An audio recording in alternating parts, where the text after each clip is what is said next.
Hello, this is a tutorial on doing time signature changes in FL Studio 10. This is a technique that's widely used in genres like progressive metal and progressive rock and stuff like that.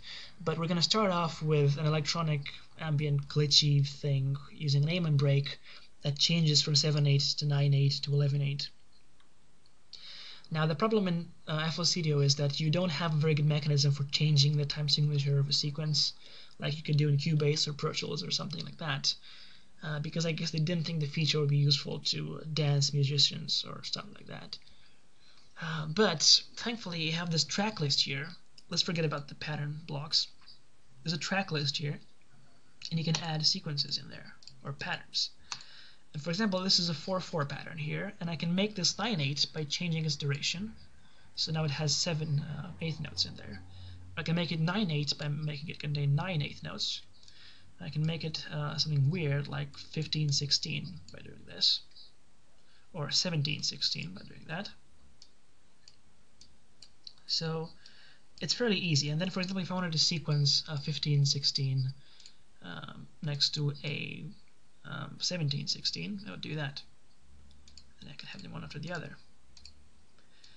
So basically, it's a bit weird. It involves the use of what are generally considered to be hacks or lead skills, but I mean, if you're careful, you can do it quite well.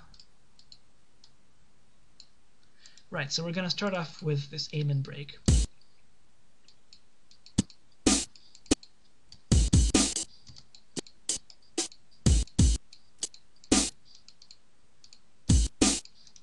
So if I put this in here now, normally it would be in 4/4, so we would have this.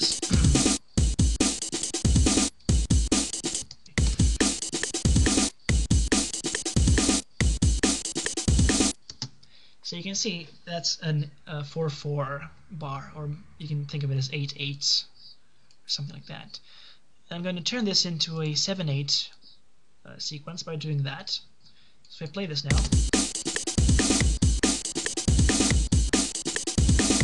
you can hear it goes 1, 2, 3, 4, 5, 6, F, 1, 2, 3, 4, 5, 6, F. So it has 7/8 notes in there. And I'm going to copy everything from this sequence into sequence and pattern 10. Put this right after pattern 9. And I'll make this 9/8, so there'll be an extra 8th note after the 8th note. And I'll change this a bit. I'll make this more ninja-like. And I'll add a little snare rush here.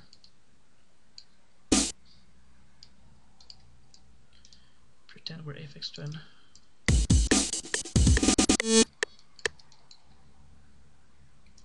So yeah, this is now a 9/8 sequence. I'll change the length of it to 9/8, and I'll put them one after the other.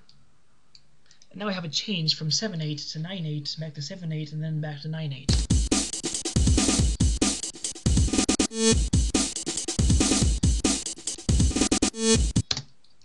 And I'll make the last one into an 11/8 pattern.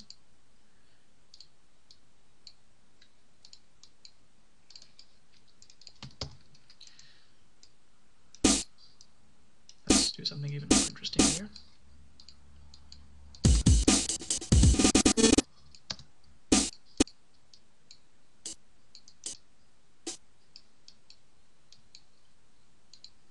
I'll add a lower frequency snare rush.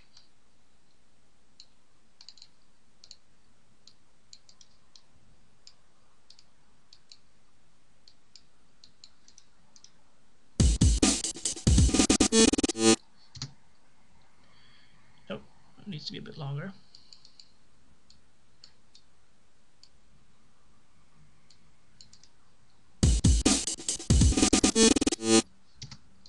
So this is now 11/8, and I'll put them one after the other.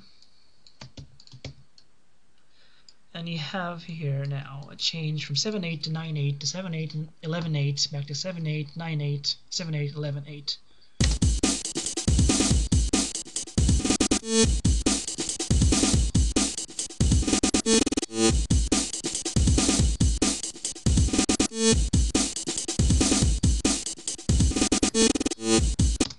So yeah, it's a bit difficult, but it works. And just to show off kind of what you can do with it, I'll show you one of the songs I was working on before. This is actually a metal song. It'll take a bit to load because it's quite a big project. Right. This is the song I was talking about. It's got a lot of time signature changes. I can't remember off the top of my head what they are, but you'll surely be able to hear the differences.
Right, so you can hear, for example, in this bit here,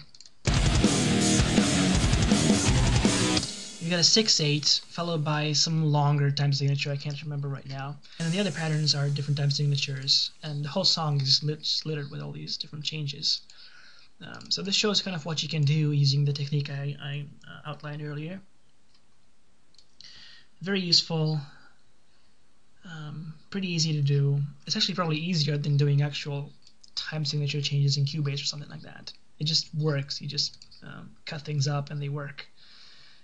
So yeah, that's a pretty good technique of doing that. It's my favorite technique to do it. I'm sure there are other ways to do it, but I haven't seen any. I don't know, maybe there's a really simple one I haven't heard about yet, but yeah. Enjoy.